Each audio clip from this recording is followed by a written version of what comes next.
तो हेलो दोस्तों, कैसे हैं आप लोग। इस वीडियो में आपका स्वागत है।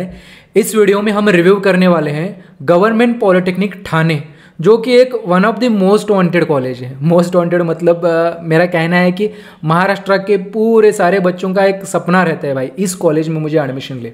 उनमें से एक कॉलेज है, जैसे कि मुंबई, पुणे, ठाणे, ये जो कॉलेज है, औरंगाबाद हो गया, ये भी बहुत फेमस कॉलेज है। उसके बाद नासिक हो गया। तो उनमें से एक ये कॉलेज है ठाणे का, जिसको मतलब सारे बच्चों को लगता है कि काश मेरा एडमिशन यहाँ पे भी हो जाए। तो जो मोस्ट वांटेड कॉलेजेस होते हैं, ऑफ कोर्स उनका कट ऑफ भी ज़्यादा होगा, क्योंकि बहुत सारे बच्चे उसमें ही ले जाना चाहते हैं, तो कट ऑफ ज़्यादा होता है। कितना ज़्यादा होता है, कैसा होता है, वो भी मैं आपके साथ शेयर करूँगा, पिछले साल का कट ऑफ। तो पूरे डिटेल में देखेंगे इस कॉलेज के बारे में हम, क्योंकि बहुत सारे लोगों ने मुझे बताया, पूछा इस कॉलेज के बारे में थोड़ा जानकारी चाहिए। तो मैंने पूरा रिसर्च किया और इसके बारे में जितनी भी जानकारी अवेलेबल हो सकती है, हुई है, वो सारी की सारी मैं आपको शेयर करने वाला हूँ आपके साथ। तो चैनल को सब्सक्राइब करना है, वीडियो को लाइक करना है और ज़्यादा से ज़्यादा जितना हो सके उतना इस वीडियो को शेयर कीजिए, ठीक है। तो क्या क्या देखेंगे पॉइंट्स, इंपॉर्टेंट पॉइंट जो एडमिशन लेने के लिए आपके लिए इनफ होंगे, जितनी जानकारी आपके लिए इनफ होंगी वो मैं आपको बताने की कोशिश करूँगा, ठीक है। तो वीडियो में एंड तक बने रहना है आपको। तो सबसे पहले हम इंस्टीट्यूट की बेसिक इन्फॉर्मेशन देखेंगे, उसके बाद हम देखेंगे कोर्सेज के डिटेल्स, मतलब कोर्स कौन से कोर्सेज है, कौन से शिफ्ट में चलते हैं, या फिर उसके बाद देखेंगे कौन से हम इनटेक कितना है, सब कुछ देखेंगे। कोएड है या फीमेल है, मतलब को एजुकेशन मतलब फीमेल मेल एक साथ पढ़ते हैं, क्या क्या है सब कुछ। चॉइस कोड भी मैं आपके साथ शेयर करूंगा। उसके बाद ट्रेनिंग एंड प्लेसमेंट का क्या सिनेरियो है, अगर इस कॉलेज में आप डिप्लोमा करते हो तो आपको प्लेसमेंट होने के कितने चांसेस है, हॉस्टल का क्या सिचुएशन है, और फीस स्ट्रक्चर जो इंपॉर्टेंट होता है वो भी हम देखने वाले हैं। तो चलिए शुरू करते हैं। तो बेसिक इन्फॉर्मेशन में सबसे पहले मैं आपको बताऊं, जैसे कि नाम पहले भी मैंने बोला है, इसका कॉलेज का नाम है गवर्नमेंट पॉलिटेक्निक ठाणे, ठीक है। ठीक से देखेंगे, आराम से देखेंगे पूरी जानकारी, ठीक है। कोई हमारा मिस नहीं होना चाहिए पॉइंट, इसलिए, ठीक है। फिर भी अगर वीडियो के अंत तक आपको कोई पॉइंट मिस होता है मेरे से, तो आप कमेंट सेक्शन में ज़रूर पूछ सकते हो, ठीक है। उसके बाद DTE रीजन, जो मुंबई रीजन है DTE का, उसमें ये कॉलेज आता है। उसके अंडर एड्रेस जो डिटेल में है वो यहाँ पे आप देख सकते हो, at Phadke Pada, opposite to Bharat gears, Mumbra Shil road, opposite Bharat limited, Thane, ठीक है। तो पिन कोड भी यहाँ पे है, ठाणे डिस्ट्रिक्ट में ये कॉलेज आता है। पिन कोड यहाँ पे आप देख सकते हो। 1985 में कॉलेज इस्टेब्लिश हुआ है, तब से कॉलेज चल रहा है। ऑफिशियल ईमेल आईडी भी यहाँ पर है, वेबसाइट का कॉलेज का एड्रेस भी यहाँ पर है, ठीक है। तो 1985 मतलब काफ़ी पुराना कॉलेज है, बराबर। तो इस कॉलेज में अगर आप पहुंचना चाहते हो, फिजिकली विजिट करना चाहते हो देखने के लिए, तो कैसे पहुंच सकते हो। जिनको पता नहीं है, जो लोग ये कॉलेज ऑलरेडी जानते हैं कैसे पहुंचना है, उनके लिए उनका तो ठीक है, लेकिन जिनको पता नहीं है कॉलेज को कैसे पहुंचना है, उनके लिए मैं बता रहा हूँ, उनको भी हेल्पफुल होगी। क्योंकि अगर इस कॉलेज में आपका एडमिशन होता है तो आपको एडमिशन के बाद तो जाना ही पड़ेगा, डॉक्यूमेंट्स वगैरह सबमिट करने के लिए, एडमिशन कन्फर्म करने के लिए, तो कॉलेज को जाना ही पड़ेगा जिनका एडमिशन होता है। तो इसलिए मैं आपको बताना चाहता हूँ। तो अगर आप ट्रेन से ट्रैवल करते हैं तो मुंब्रा और दीवा जंक्शन जो भी है, वहाँ पे उतर के आप 5 किलोमीटर ये कॉलेज पड़ता है, ठीक है, रेलवे स्टेशन से। अगर आप बस से ट्रैवल करते हो, बस स्टैंड, तो TMT bus stop Bharat gear limited, इस बस स्टॉप पे उतर के आप वहाँ से सिर्फ 2 किलोमीटर दूर है कॉलेज। और अगर आप फ्लाइट से आ रहे हो, तो कॉलेज को जा रहे हो, तो सांता क्रूज ईस्ट, ये जो एयरपोर्ट है, यहाँ पे उतर के नियरेस्ट एयरपोर्ट है इस कॉलेज के लिए, 40 किलोमीटर आपको बाद में ट्रैवल करना पड़ेगा इस कॉलेज में पहुँचने के लिए, ओके। तो इसके बाद देखते हैं हॉस्टल का इन्फॉर्मेशन, जो मैं आपको बताना चाहूँगा। यहाँ पर बॉयज़ हॉस्टल है या गर्ल्स हॉस्टल है या दोनों है, वो भी देखेंगे, ठीक है। तो बॉयज़ हॉस्टल यहाँ पर है, जिसका इंटेक है टोटल 100, जिसमें फर्स्ट ईयर के बच्चे होंगे 30, ठीक है। उसके बाद गर्ल्स हॉस्टल यहाँ पर अवेलेबल नहीं है, तो यहाँ पर नोट डाउन करने की ये इंपॉर्टेंट बात है। अगर आप समझ के आ रहे हैं कि गर्ल्स हॉस्टल है या नहीं, तो मैं आपको बता दूं गर्ल्स हॉस्टल अवेलेबल नहीं है। और ये जो डेटा मैंने उठाया है ये ऑथोराइज्ड वेबसाइट से उठाया है, ठीक है। तो 0 यहाँ पे इंटेक दिया है। इसके ऊपर भी अगर आप इस साल उन्होंने कुछ अपडेट्स किए हैं हॉस्टल में, ये जानना चाहते हो, तो आप इस दिए हुए ईमेल पे आप कांटेक्ट कर सकते हो, या फिर वहाँ पे कॉलेज का आप कांटेक्ट नंबर लेके आप अगर वेबसाइट पे जाते हो, वहाँ पे उनका कांटेक्ट मिलेगा, वहाँ पे आप फ़ोन करके भी उनको पूछ सकते हो कि आपने हॉस्टल अभी अवेलेबल कराया है या नहीं गर्ल्स का, ठीक है। लेकिन फिलहाल जितनी इन्फॉर्मेशन मेरे पास है पिछले साल तक की, girls hostel is not available, ठीक है। तो हम बात करते हैं अभी कोर्सेज, डिटेल में बात करते हैं कौन से कोर्सेज हैं। तो यहाँ पे आप देख सकते हो civil engineering, computer engineering, information technology, chemical, mechanical, travel and tourism. ये जो कोर्स है ना, ये थोड़ा हटके कोर्स है, मतलब अलग है। ये कई कॉलेज में मुझे नहीं दिखा है, ये अभी पहला कॉलेज है, या फिर होगा एक दूसरा और भी होगा, लेकिन मुझे जितना मैंने रिसर्च किया है उसके ऊपर, ये ठाणे में ये ब्रांच है ट्रैवल एंड टूरिज्म। ये ज़्यादातर कॉलेज में नहीं होता है, ठीक है। सिविल इंजीनियरिंग और एक बार है, मैकेनिकल इंजीनियरिंग और एक बार है। तो ये जो 2 बार क्यों है सिविल और मैकेनिकल, ये भी हम बात करेंगे, ठीक है। अब मैं पहले ही बता देता हूँ 2 बार क्यों है। तो यहाँ पे सिविल इंजीनियरिंग यहाँ पे और यहाँ पे, ठीक है। आप देख सकते हैं सिविल इंजीनियरिंग 2 शिफ्ट में चलता है, मॉर्निंग और आफ्टरनून। मतलब 7 बजे से 11-12 बजे, 7-8 बजे से चालू होगा, 11-12 बजे तक कॉलेज आपका ख़त्म हो जाएगा। ये होगा मॉर्निंग शिफ्ट, ठीक है। और आफ्टरनून शिफ्ट मतलब 11-12 बजे आपका कॉलेज शुरू होगा और इवनिंग तक चलेगा, ठीक है। क्योंकि ये इनटेक बढ़ता है ना, दोनों 60-60 हो गए तो इनटेक बढ़ गया, बराबर। और मैकेनिकल वही सेम सिचुएशन है, यहाँ पे देख सकते हो आप, मॉर्निंग शिफ्ट और आफ्टरनून शिफ्ट मैकेनिकल का भी वैसे ही है, ठीक है। बाकी सारे कोर्सेज का जो है एक जनरल शिफ्ट है। जनरल शिफ्ट का मतलब होता है 8-9-10 बजे के आसपास कॉलेज शुरू होता है और 4-5 बजे तक आसपास चलता है, ठीक है। एग्जैक्ट टाइम तो वो कॉलेज में एडमिशन लेने के बाद ही आपको पता चलेगा। ओके, को एजुकेशन का मतलब होता है गर्ल्स एंड बॉयज़ एक साथ पढ़ेंगे, जैसे कि नॉर्मल पढ़ाई होती है। सेपरेट बॉयज़ होता है कॉलेज, कुछ कॉलेजेस सेपरेट फीमेल्स के लिए होते हैं, गर्ल्स कॉलेजेस होते हैं, लेकिन ये दोनों मिल के पढ़ते हैं, उनको कोएड कॉलेज बोलते हैं, ठीक है, शॉर्ट में। तो सबसे बाद में आप मेरे को बता दूँ, इसके बाद में हम डिस्कस करते हैं कौन सा ब्रांच कब शुरू हुआ है।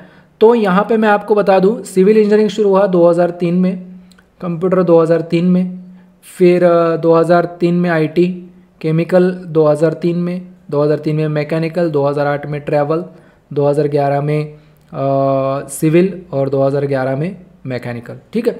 तो जैसे ही इस्टेब्लिश होता है कॉलेज, उसके कुछ साल बाद वो गवर्नमेंट कॉलेज बनता है। ऐसा कुछ तो सीनियर होने के बाद ऐसा होता है कि भाई कॉलेज का इस्टेब्लिशमेंट बहुत पहले है, लेकिन ये साल क्यों आगे के दिखा रहा है, तो गवर्नमेंट होने में इसको टाइम लगा होगा, तो इसलिए शायद ये टाइम आगे के दिखा रहा है, मतलब year, establishment year of courses, ठीक है। आई होप आप समझ पा रहे हैं। तो सारे ब्रांचेस का जो इंटेक है वो 60 ही है यहाँ पर, ठीक है।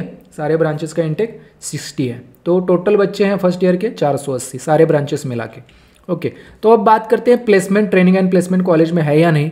तो यहाँ पर मैकेनिकल इंजीनियर, मैंने यहाँ पे डेटा उठाया है अपने पास, 2018-19 का भी है, 19-20 का भी है और 20-21 का। तो लेटेस्ट डेटा अगर देखते हैं, मैकेनिकल के टोटल 132 बच्चे अपीयर हुए थे, उसमें से सिलेक्ट हुए अलग अलग कंपनियों में 87। फिर उसी साल इंफॉर्मेशन टेक्नोलॉजी के 5 बच्चे सिलेक्ट हुए और ट्रैवल एंड टूरिज्म में 17 बच्चे सिलेक्ट हुए, ठीक है।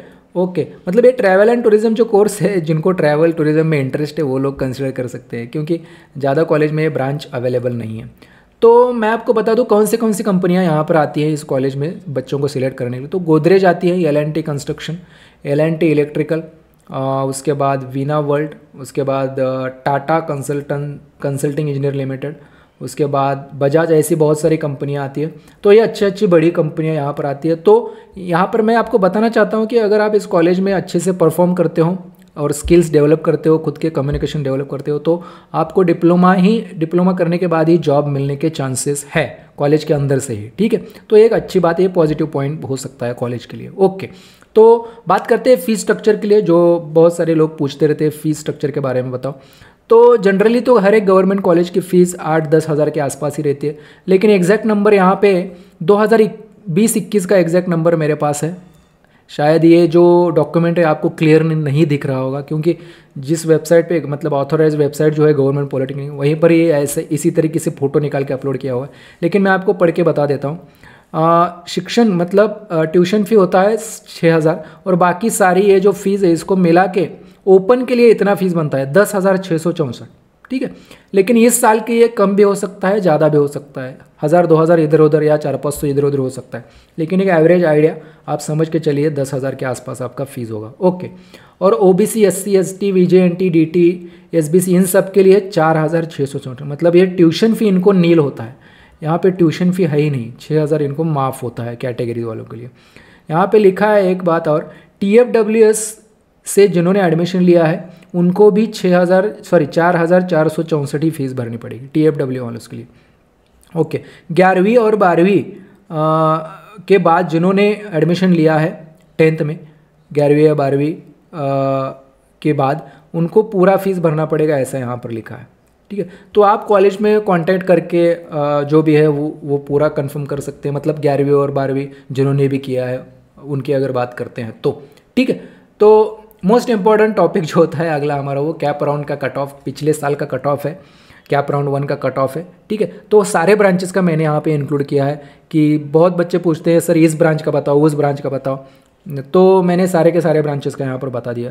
EWS TFWS का भी यहाँ पे मैंने इंक्लूड किया है। ठीक है, तो जैसे कि कैसे पढ़ना है आपको कट ऑफ मैं बता देता हूँ। ये होम डिस्ट्रिक्ट है, सबसे पहले मैं बता दूँ होम डिस्ट्रिक्ट मतलब ये कौन से डिस्ट्रिक्ट में आता है, ठाणे डिस्ट्रिक्ट में। ठीक है, ये कॉलेज तो ठाणे डिस्ट्रिक्ट में जिन्होंने 10वीं किया है उनके लिए ये कट ऑफ है। और ये अदर देन होम डिस्ट्रिक्ट मतलब ठाणे डिस्ट्रिक्ट छोड़ के महाराष्ट्र के कहीं अदर स्टेट डिस्ट्रिक्ट में जिन्होंने 10वीं पास आउट किया है उनके लिए ये कट ऑफ है। तो जैसे कि मैं IT के लिए, यहाँ पे IT के लिए हम पढ़ते हैं, आप देख सकते हो ओपन के लिए 89, SC के लिए 92, ST के लिए 57, NT के लिए 82 और OBC के लिए 87। ये होम डिस्ट्रिक्ट का कैटेगरी वाइज IT के लिए कट ऑफ हो गया। सिमिलरली आप यहाँ पे अदर देन होम डिस्ट्रिक्ट का भी पढ़ सकते हो और इसी तरह से आप हर एक ब्रांच का वीडियो पॉज करके हर एक ब्रांच के लिए पढ़ सकते हो। यहाँ पे एक खास बात मैं आपको बता दूँ, ट्रैवल एंड टूरिज्म के लिए यहाँ पे home district other than home district ऐसा कुछ है ही नहीं। क्यों नहीं है? क्योंकि ये स्टेट लेवल पे एडमिशन होता है, मतलब होम डिस्ट्रिक्ट हो या अदर हो ऐसा कुछ कंसिडर नहीं किया जाता। महाराष्ट्र के सारे बच्चे एक जैसे माने जाते हैं और उनका कैटेगरी वाइज महाराष्ट्र के लेवल पे ही इनका एडमिशन होता है ट्रैवल एंड टूरिज्म कोर्स के लिए सिर्फ। ठीक है, तो स्टेट लेवल का मतलब होता है, यहाँ पे डिस्ट्रिक्ट का कुछ मैटर नहीं है। कैप राउंड 2 के कट ऑफ के बारे में अगर बात करते हैं तो कट ऑफ ज़्यादा भी हो सकता है, कम भी हो सकता है। ऐसा ज़रूरी नहीं है कि कम ही होता है। बहुत सारे लोग बोलते हैं कैप राउंड 2 में कट ऑफ कम होता है, कैप राउंड 1 में ये कॉलेज नहीं मिला तो कैप राउंड 2 में मिलेगा, ऐसा ज़रूरी नहीं है।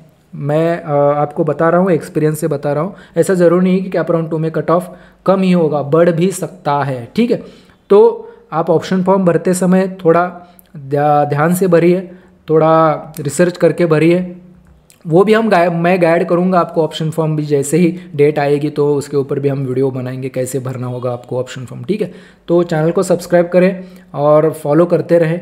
मैं हर एक वीडियो डाल रहा हूँ जो ज़रूरी है, जैसे ही वो टाइम आता है उसके हिसाब से। ठीक है, और EWS के लिए ये 86 है। EWS का एडमिशन भी स्टेट लेवल पे होता है, उनके लिए भी कुछ home district other than home district ऐसा कुछ नहीं होता है। ठीक है, तो हर एक ब्रांच के लिए वीडियो पॉज करके आप पढ़ सकते हो। तो आई होप कि मैंने जितनी भी जानकारी आपको ज़रूरी हो सकती हैं एडमिशन प्रोसेस में जाने के लिए या कोई कॉलेज चूज़ करने के लिए, इस कॉलेज के बारे में पर्टिकुलरली अगर बात करें तो मैंने काफ़ी बता दी है इन्फॉर्मेशन जितनी भी ज़रूरी होती है। फिर भी अगर कोई इम्पॉर्टेंट पॉइंट मैंने मिस किया है तो कमेंट सेक्शन में ज़रूर बता दीजिए। तो और चैनल को सब्सक्राइब कीजिए, फिर से बोल रहा हूँ, क्योंकि चैनल को आप सब्सक्राइब करते हो तो हर एक जो इंपॉर्टेंट वीडियो है अपने आप आपके पास पहुँचेगी, अगर आप बेल आइकन भी उसके साथ प्रेस करते हो तो। और ज़्यादा से ज़्यादा वीडियो को शेयर कीजिए और लाइक कीजिए। अगर आप वीडियो को लाइक करते हो तो यूट्यूब खुद इस वीडियो को ज़्यादा से ज़्यादा लोगों तक पहुँचाता है, तो सबका फ़ायदा हो सकता है अगर आप वीडियो को लाइक करते हो तो। इस वीडियो में इतना ही, मिलते हैं अगले एक और ज़बरदस्त इन्फॉर्मेटिव वीडियो के साथ।